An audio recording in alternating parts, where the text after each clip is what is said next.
Assalamu alaikum wa rahmatullahi wa barakatuh, dear brothers and sisters.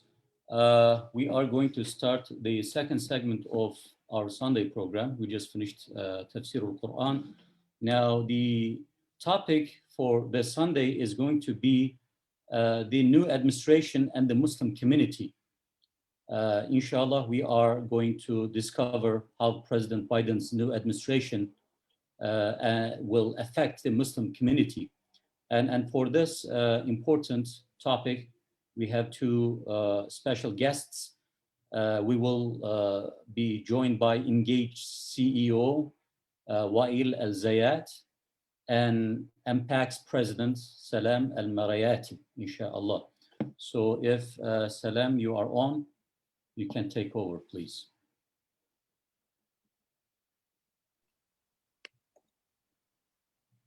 Assalamu alaikum. Wa alaikum assalam. Good to see you. Good to see you. So we're waiting for Wael, and when he comes on, I think we can have a good discussion on where we are with this administration. So I've divided the issue into three areas. One area is the area of access. Do we as a community have more access with the administration? The second area is the area of appointments. Are we getting more appointments where we are represented as a community, and the administration is more representative in terms of the appointments? And then the third area is the area of the policies. We can break that down to domestic policy and then foreign policy, and where we're going. Now, it's difficult to measure such an administration simply because the previous administration was just immeasurable. You couldn't measure really. I mean, most people would say it was awful, and therefore anything is better, which makes it difficult to measure this administration because the bar is set so low. The second way of looking at the previous administration is that it was just so out of there was no system, there was no process. It was a different animal every day that would rear its ugly head. And so we were dealing with international crises, the crisis over the pandemic, the crisis over just the whole corruption within the government, and FBI investigations of the political appointees of the previous administration. So it's very difficult for us to measure then how we would fare in this administration, because the bar is set so low. And then one example would be the Muslim ban. I mean, the Muslim ban was terrible. It really sent the whole country in an uproar, not just our community. I remember when Trump announced the Muslim ban, where he basically would not allow any immigration from countries, specific countries. I think it was 7 countries of Muslim majority population. There was an uproar, and even though none of those countries had any incident where a person came from that country and committed an act of terrorism, the administration put a ban on those countries. And while when you look at 9/11, the majority of the hijackers were from the Gulf, none of those Gulf countries were banned, and one of them was Egyptian. There was no ban on Egypt. Not to say that we need a ban on Egypt, but it just shows you the illogic, the void of logic in Trump's decision on the Muslim ban. And so it takes us to this administration when it comes down to the first day. actually before the first day of the administration, candidate Biden promised that he would rescind the ban.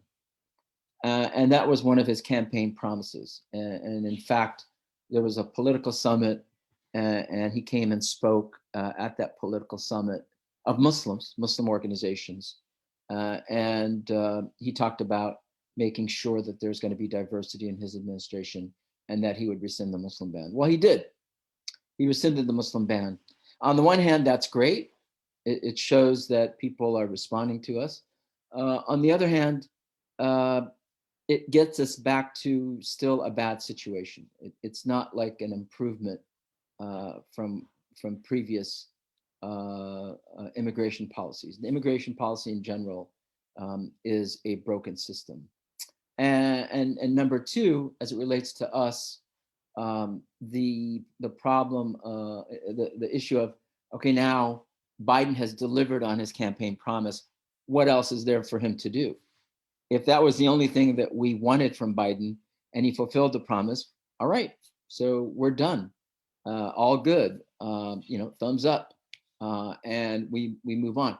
That is very problematic in terms of public policy advocacy.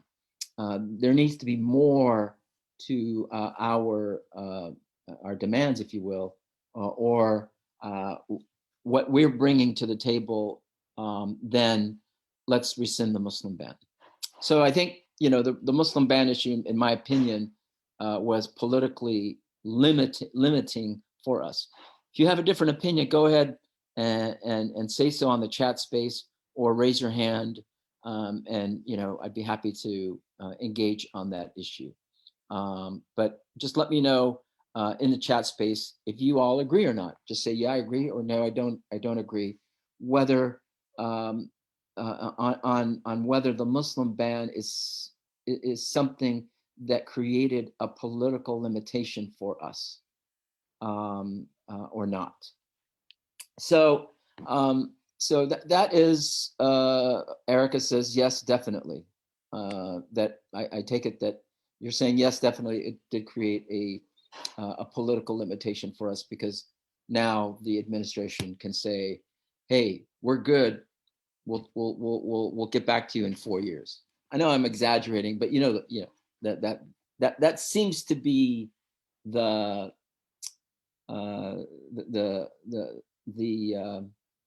tone that we're getting from the administration, is that we did it. Thank you very much, and then all the other stuff we'll get to much later. So thank you, Erica, for that reply. And anyone else that wants to chat or raise your hand and comment, please do so. Now we get into the issue of the issue of access, appointments, and the policies.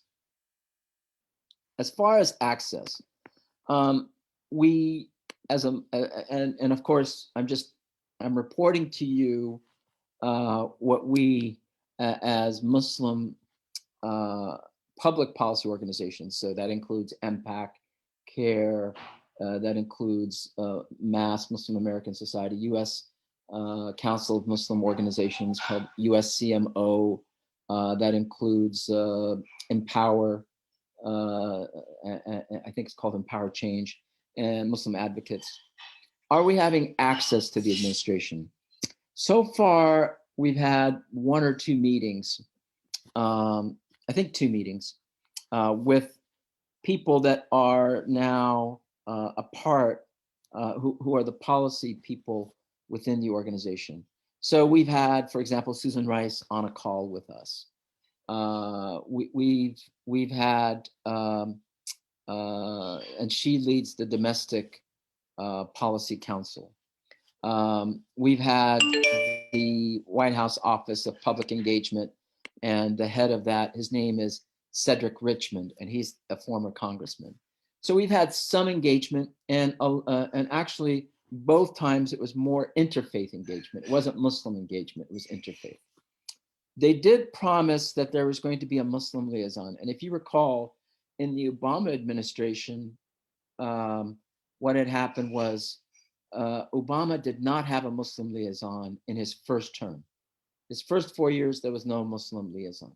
His second term, he did not have a Muslim liaison until the last 6 months of his term, of his second term. So it was 7 years and 6 months until he appointed a Muslim to his engagement office. And that was Zaki Barzinji, who happens to be on our board now. Obama did not meet with American Muslims until the last 6 months of his second term. If you recall, Obama spoke in Cairo and he spoke in Turkey. So it's like he had to go, 10,000 miles to speak to Muslims when he didn't really speak to Muslims openly who were in his own backyard, on the South Lawn, just saying, hello, we're here. We'd like to talk.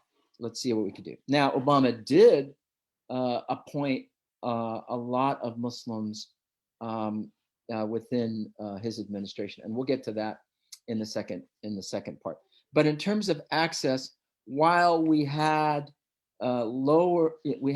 access to the Obama administration, and remember at that time the big issue was ISIS, the big issue was counterterrorism.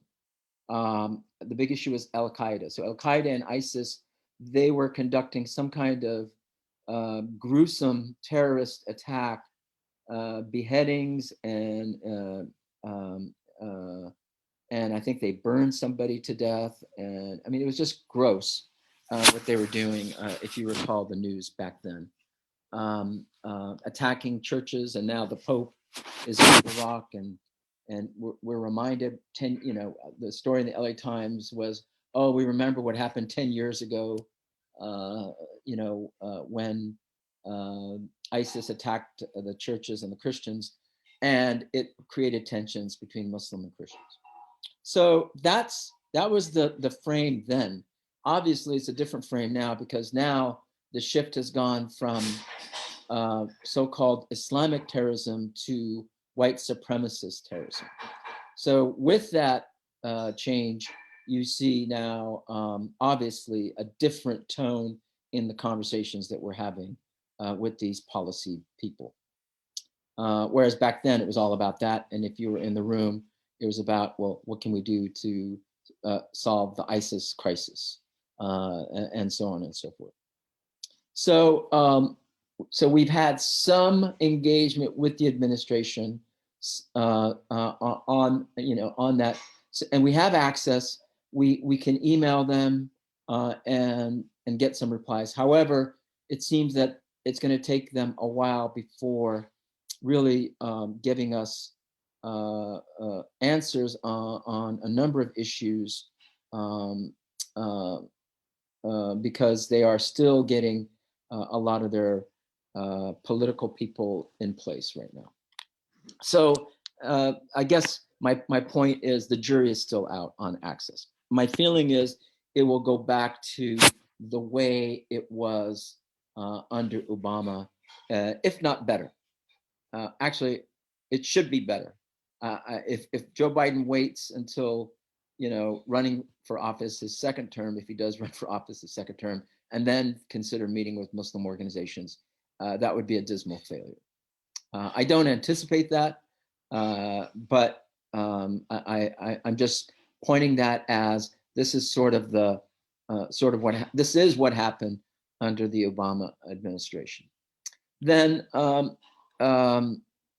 I think we covered access. In general, it looks like we're going to have access to this administration, and we will be able to put in queries. We'll be able to have meetings, and we'll be able to get hopefully some answers. As far as appointments, there have been a number of people appointed in the State Department, in the National Security Council. I think there was a Muslim woman who is now a spokesperson for the White House on economic policy. I forgot her name, but we're actually reaching out to her because April is Women's History Month, and we've invited her to serve on to speak at a panel in this month, inshallah. So you've had those kinds of appointments. However, and this is something that we've seen actually since Clinton, there's a difference between appointments that are Senate confirmed and appointments that don't need Senate confirmation. Appointments that need Senate confirmation and appointments that don't need Senate confirmation. So for example, any cabinet official requires Senate confirmation. And you're going to, you see the State Department Secretary Anthony Blinken, he went through the Senate. And right now you're seeing the Attorney General nominee, the Secretary of Health and Human Services nominee, both are going through the Senate confirmation process. An assistant secretary would also require Senate confirmation. A deputy assistant secretary does not require Senate confirmation. So you've seen in the past deputy assistant secretaries that did not require Senate confirmation appointed by Obama. For example, Mohammed Abdul Qadir, who was a deputy assistant secretary for education, was an Obama appointee. And by the way, he's also on the impact board. So we are seeing I think we did receive word of one appointee that is going to go through the Senate confirmation process, and his name is Delawar Syed. He's from Northern California, and he's been appointed to serve with the Small Business Administration in a Senate confirmed political appointment. Whether we're going to get my sense is we're not going to get any appointments in the State Department or the National Security Council or Department of Homeland Security or the Department of Justice. We'll have to wait and see if Biden and his people are going to put up a Muslim for a Senate confirmed position in any of those areas. And I say that because obviously when it comes to US policy, and when you look at US policy on Islam and Muslims, it is obviously narrowed to what's happening abroad and what's happening with ISIS and what's happening with terrorism and radicalization and so on and so forth. And so when it comes to the administration and that policy, are there any Muslims who are in Senate confirmed seats on dealing with those issues? And the answer is, as of now, no. There is no American Muslim policymaker in those positions. There are deputies to policymakers. There are assistants to policymakers. There are analysts. There are interpreters. And again, Obama brought in a lot of the analysts and interpreters and assistants in his 2 terms as president. And I expect Biden to do the same. But did Obama appoint anybody to a policy level position? And will Biden do that? The answer for Obama is no, he did not. The answer with Biden is the jury is still out on that issue. And imagine, for example, when it comes to the Middle East and Israel, if there's no American Jew appointed, that would be a glaring omission. I think we have to say the same here. It's a glaring omission that you've got the United States dealing with Muslim majority countries in the Muslim world that deal with military, that deal with economics, that deal with trade, that deal with war and peace, that deal with so much, and still we do not have a Muslim appointed to that. Now, people would report to us to say, well, we don't have to be in foreign policy. I disagree with that. this thing that why are Muslims only concerned about foreign policy? Well, because foreign policy has a lot to do with the way Americans perceive us as Americans. That's the reality. If the United States only relationship with Muslim majority countries is where are we at war, and how are we dealing with the radicals, and where are we going to bomb tomorrow, and drone strikes here and drone strikes there, well, of course, people are going to say, well, there must be a problem with Muslims, but where are American Muslims coming up with a solution? If we had a Senate confirmed political appointment, then I think it would move the needle on showing how Muslims are part of the solution. A question from I don't know who Zoom 878-260-23899 is. If you could rename yourself so we know who that is, but I'll read it anyway. Does the Muslim organization has a say in the appointments? So I'm glad you brought that question because I actually forgot that 35 Muslim organizations sent a letter to President Biden demanding that we have appointments in his administration, and that we get at least one Senate confirmed appointment. That we appreciate all the other appointments, but we should get at least one Senate confirmed appointment. And that did make an impact. We did record that. It's Samir Yunus. Thank you, Samir, for that good question. And that letter did make the rounds, and we got a good response. So it has registered with the administration. My understanding, however, is that letter should be the beginning of engagement with the administration on future appointments. As I said before, they're still busy with trying to figure out who's going to be the Secretary of Health and Human Services, who's going to be the Attorney General. I think there's still a number of cabinet level appointments and confirmations that have to be made. So I see the appointment process as a minimum 2-year process. In other words, MPAC will be engaging on this issue between now and 2024. I mean, 2022. Sorry. Then between now and the midterm election. And I think all of you understand. But let me just say it right out front. It's not that the Biden administration or the Obama administration are anti-Muslim.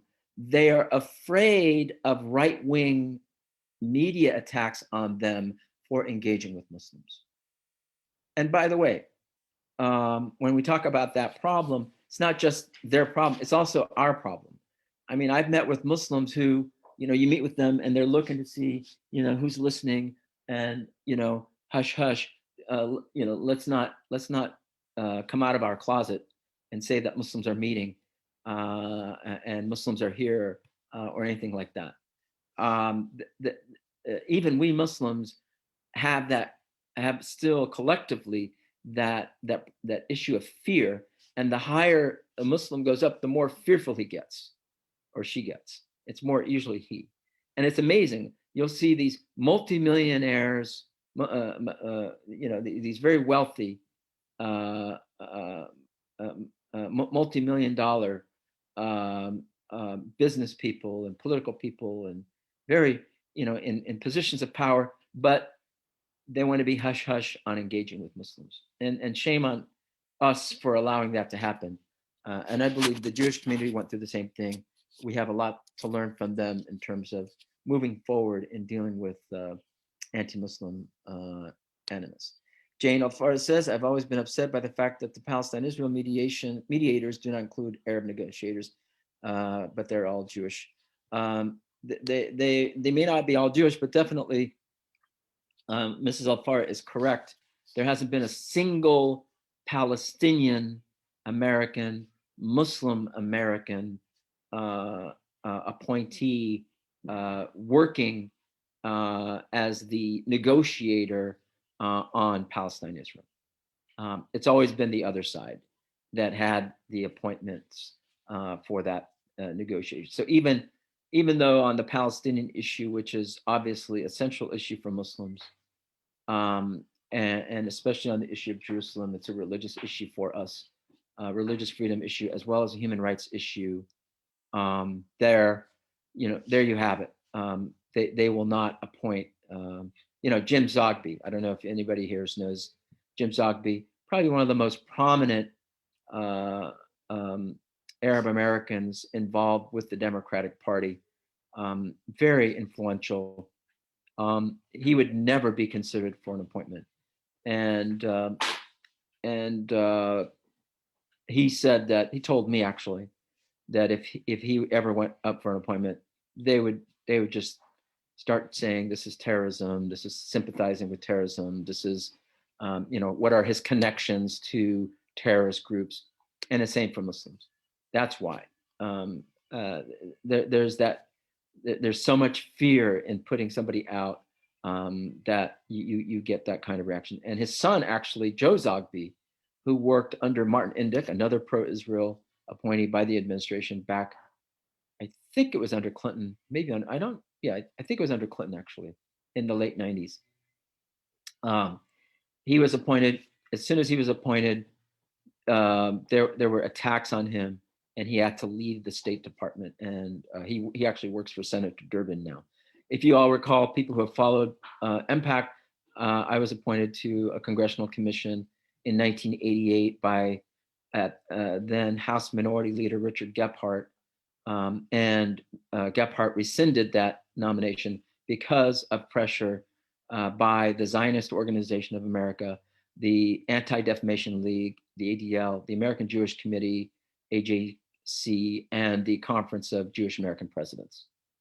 And the question is, has our society overcome this fear yet overcome it? And the answer is no.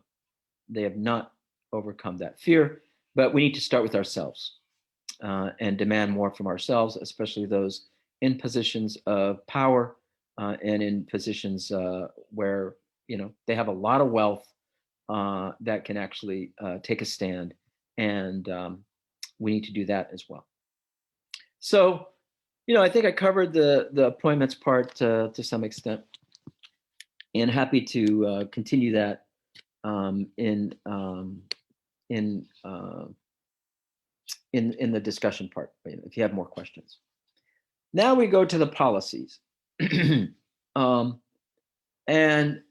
as far as the policies, we mentioned the Muslim ban. We mentioned same thing happened. Oh, thank you for reminding me. Yeah, Ahmed, you're absolutely right, Samir.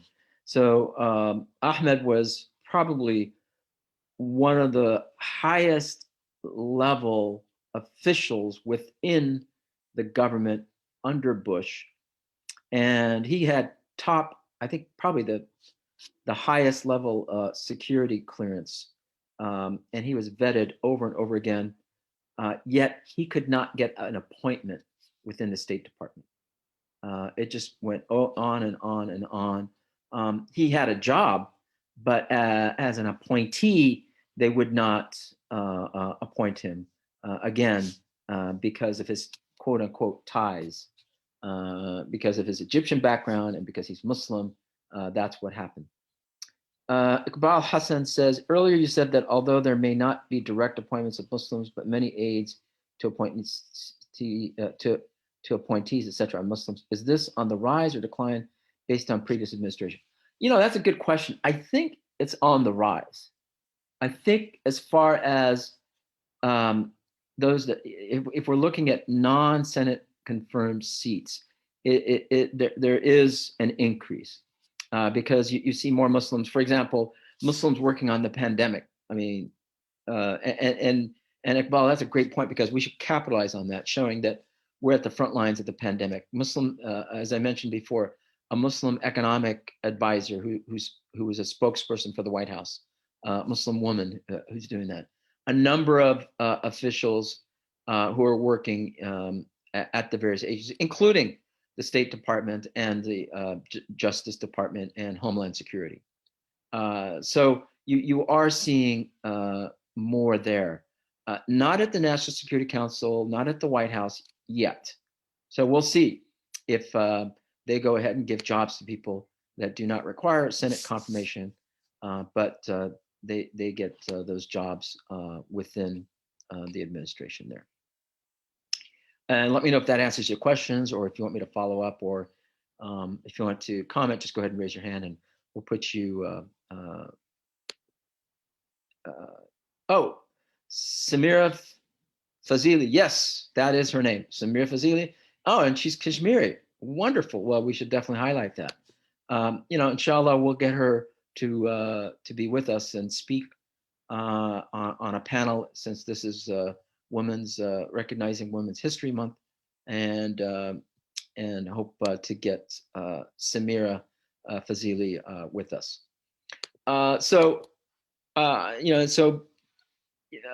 In terms of policy, that issue, I think that we're looking at domestic versus foreign, and I'll end with the foreign policy, but let's look at the domestic. Economic advisors, health. By the way, the Secretary of Health and Human Services. Does anybody know who it is? The nominee. Go ahead and put it in the chat if you know who it is. Who's the nominee for the Secretary of Health and Human Services? I know a lot of you read the newspaper, so you know. He's from California. He's from Los Angeles. He represented us as a member of Congress. There you go. Becerra. Thank you, Iqbal. Iqbal, you get the prize for today. You're answering all the questions. Good job, Mr. Chairman. So Javier Becerra, who was a congressman for, I think he was the Islamic Center's congressman. He represented our area, as well as I think Silver Lake, and then parts of Highland Park, and other areas near there. Anyway, good friend, came to the center, and always there for us as a congressman. Then when Gavin Newsom took over as governor of California, he appointed Javier Becerra to be the state attorney general. So Javier has been actually litigating against the Trump administration for what's happened on the borders, and for healthcare, on the healthcare issues, what California can do in terms of providing healthcare to people without insurance. And so dealing with the undocumented and the uninsured, those were his two big issues. And so he became Attorney General for California, for the state of California. And actually, the relationship with him grew even closer. We did a forum with him at UC Irvine on civil rights, and looking on how to deal with the various challenges on civil rights federally and statewide. And so Javier has been a good friend, and President Biden then selected him to be his nominee to be the Secretary of Health and Human Services. And I believe if Javier does that, we're going to, hopefully with the American Muslim health professionals, with American Muslim doctors, Islamic Medical Association, we will engage his agency of Health and Human Services and try to get as much as we can in terms of Muslim health professionals' involvement with the administration. So that's another opportunity area for us. Within the Justice Department, there's an appointee. I think she is going to be the Assistant Attorney General. Her name is Vanita Gupta, another good friend, another big ally. She was the Assistant Attorney General for Civil Rights under Obama, and did a lot of work for Muslims. When we would have zoning problems for our mosques, and when there was hate crime. So she is another appointee, another big ally of the Muslim community. So I feel like in those two areas, in terms of the policies, we have two policymakers that will be very, very helpful. And I see some movement on those fronts. Obviously, the big issue is how to deal with the problem of white supremacist violence in our society now. And there's a big debate in whether we need another law or not to deal with domestic terrorism. And I don't know if you all know, but civil rights groups are saying that they do not want another law made by the Congress to fight white supremacist violence, because they feel like if you give more authority and power to the intelligence and law enforcement agencies, then that will come back and be used against people of color, including Muslims. So there's some opposition to creating a different statute for domestic terrorism. It'll be interesting to see where it plays out. But as of now, there is no movement for any legislation on that. There's a lot of talk about the FBI, Homeland Security, and other federal law enforcement agencies. They could do a lot more with what they have in fighting white supremacist violence. And then the other issue, some civil rights groups don't even want to call it terrorism, which I find odd. That, because I told them, I said, if we don't call white supremacist violence terrorism, that means the only time we call anything terrorism is when, guess who commits an act of violence? A Muslim. And you're just reinforcing that stereotype that only Muslims are terrorists. So it'll be interesting to see how that issue plays out. Racial justice, that's another big policy area that Biden has promised to work on. And by the way, does anybody remember who the big political kingmaker was who got Biden the nomination for president with the Democratic Party? In other words, for a long time, Biden was nowhere to be seen in the among those running for president of the Democratic candidates. It was between Elizabeth Warren and Bernie Sanders. And up until South Carolina, that's your clue, Biden was nowhere to be seen. He was like fourth or fifth. And if he had lost South Carolina, he would have closed shop. But who was the man that endorsed Biden that got him to win South Carolina and then led to the black vote really bringing Biden to the presidential nomination for the Democratic Party? Anybody know who it is? Go ahead and type it in the chat box.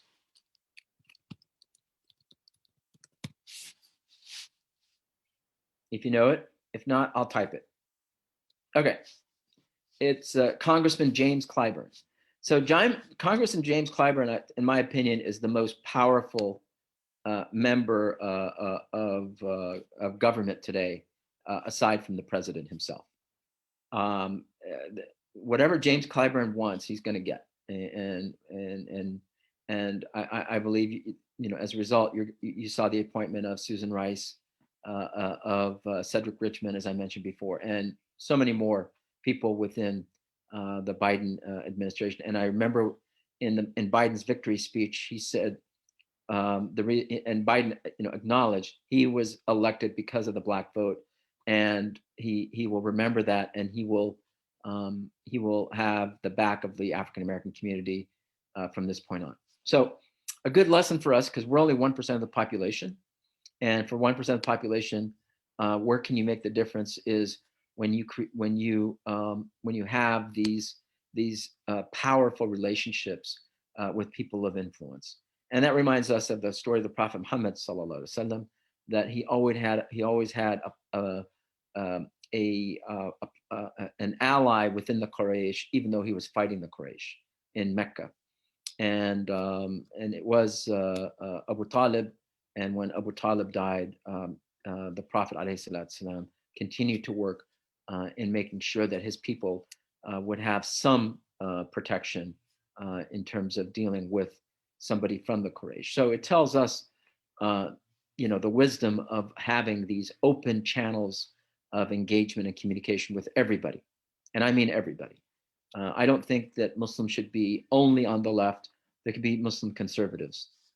We need both. So we can talk about that later. But in any case, the point is that when it comes to racial justice, that's a big issue by the Biden administration. The Congress just passed, I think it was passed on the House side, now it's going to the Senate side, a bill on racial justice and police reform.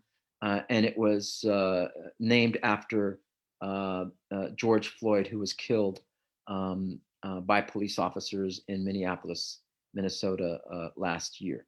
So you're going to see a lot of that, and definitely we will engage with the administration on criminal justice reform. In terms of healthcare, you saw, I think you all saw the stimulus package that again was passed without Republican support, and people are wondering what's going to happen with the Republican Party now. It's just amazing that when Trump had the stimulus package, it was a bipartisan effort in the Congress. Now you're not seeing bipartisanship. You're seeing strong partisanship, party over country, and that's dismal as in terms of the future of our country is concerned. So that's the domestic side. In terms of the foreign policy side, I don't think we're going to see much change.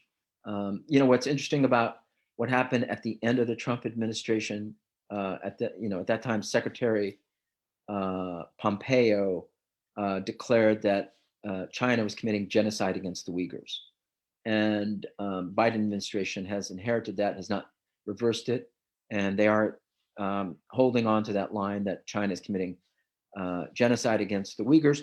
But what does that mean economically? What does that mean in terms of international law? That's yet to be seen. It's been a talking point against China, but beyond that, not much else that we can see. And a lot of work needs to be done on that issue. In terms of Kashmir and India and the Indian Muslims, again, I don't see much change there in terms of foreign policy. In terms of the Middle East, again, not much change. There might be attacks against pro-Iranian sites in Syria or Iraq. Whether that's going to change the situation to resolve the Syrian crisis or not remains to be seen. In terms of the Palestine-Israel, the crisis and Palestinians suffering against the longest occupation in world history, not much change there either. So it doesn't look like foreign policy is going to be something that this administration is going to say, hey, we're going to try to do this and get this accomplished. So far, none yet. Maybe trying to bring back Iran to the nuclear agreement. So Iran is committed on non-nuclear proliferation. But again, the jury is out, because I think Iran is looking for ways to up the ante and try to get more out of it than just the same agreement as before. But we can talk about that if you have questions about that. As far as Muslims in Europe, and this is probably where we have the most to gain and the most to lose, and that is the situation. Before I go to that, thank you, Shahida. Great point. What about Saudi and Yemen? As far as Yemen, there is movement. You're absolutely right. There's one area, thank you for reminding me, I completely forgot. There is some movement to end the war in Yemen by basically ending any kind of arms supply for Saudi Arabia in that conflict. So that might come to an end, alhamdulillah, because that is, aside from Syria, that is the worst area, in terms of atrocities against any civilian population. and it's amazing that the United States continues to sell arms, because that is how the economy, unfortunately, is based, is by military-industrial complex, selling arms to countries that uses arms against civilian populations. And what a shame that an area that is rich in oil use that resource to just destroy itself. I remember those were the words of Zaki Yamani, he passed away last year when he came and spoke at All Saints Church and the Islamic Center many years ago. That was the one thing that he kept stressing, that we use those resources to destroy ourselves. But let me just quickly end my lecture by talking a little bit about France. So if you followed the events in France, what they're doing is they're now appointing imams for mosques, certifying mosques in whether they are government approved or not. In other words, they're going to be government sponsored. We definitely don't want that to happen here. And the two problems of France, the two general problems that have not been addressed adequately. A is the ghettoization of French Muslims. French Muslims don't live like we do here. We live integrated with others. We don't have the Muslim neighborhood of Los Angeles, for example. In the outskirts and impoverished. That's how French Muslims live, by and large. Some of them, are well educated, and actually a lot of them are well educated, and some of them have good jobs. But there's always there's systemic discrimination against anyone who's Muslim to achieve any level of success in that country. So that's one problem. The second problem, which is the problem of the case where you have this cartoon where people would draw cartoons and people would defend cartoons, and then they would be beheaded. And as a result, it forced the French government to come out and do something about it. And even though Macron is very liberal, he decided to use a very right-wing plan in dealing with the Muslim situation there. So the lack of integration and the lack of a voice on dealing with extremist behavior that in part resulted from a lack of representation in mainstream French society has given us this terrible situation in France. But we should be following that situation more closely, because whatever happens in Europe, it doesn't take much for it to be replicated here in the United States. So we're keeping an eye on that situation. I think that pretty much covers the points. Thank you for sticking this out, this long lecture. And I hope it was useful, and happy to take any questions or comments at this point.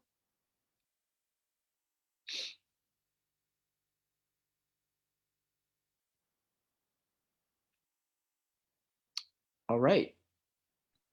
Just go ahead and write in the chat space if you have a question or a comment, or if we're all good.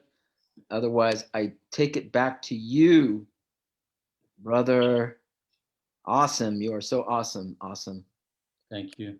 And thank you, Samir, for inviting me. Thank you very much for your comments.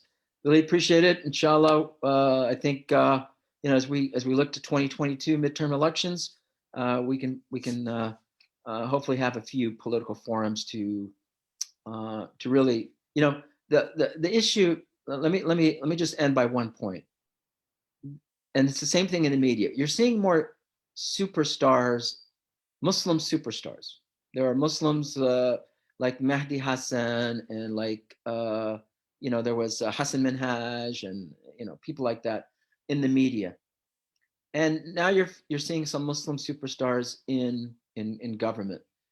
But we need institutional work. And Dr. Maher Hathout alayhi rahmah always stressed, you need institutional work, because institutional work will create more opportunities for these stars to have jobs and have a place in our society. You need institutions that live beyond individuals. It's not just about this one person, and then when that person dies, oh, what a nice guy he was. Like, so many actors, they die, and you go, oh, what they had such a great legacy, and they were heroes. Well, they were individuals. We need this institutional work. Appreciate the work, obviously, of the Islamic Center. That's why I'm a proud member, and the partnership with the Muslim Public Affairs Council. And we'll continue to look at how we can deal with these issues institutionally with the federal, state, and local government. Thank you very much. Thank you so much, Brother Salam, for this beautiful presentation. You are definitely one of those stars. We are proud of you. Thank you. And I would like to remind our audience that inshallah, Brother Salam is going to be our khatib this Friday. We look forward to listening to his khutbah. Thank you so much, always. And also, I would like to remind you, next Sunday, we are going to host Dr. Yasser Hathoud, and he will be talking about science and the Quran. So until then, we'll see you. Assalamu alaikum wa rahmatullahi wa barakatuh. Thank you.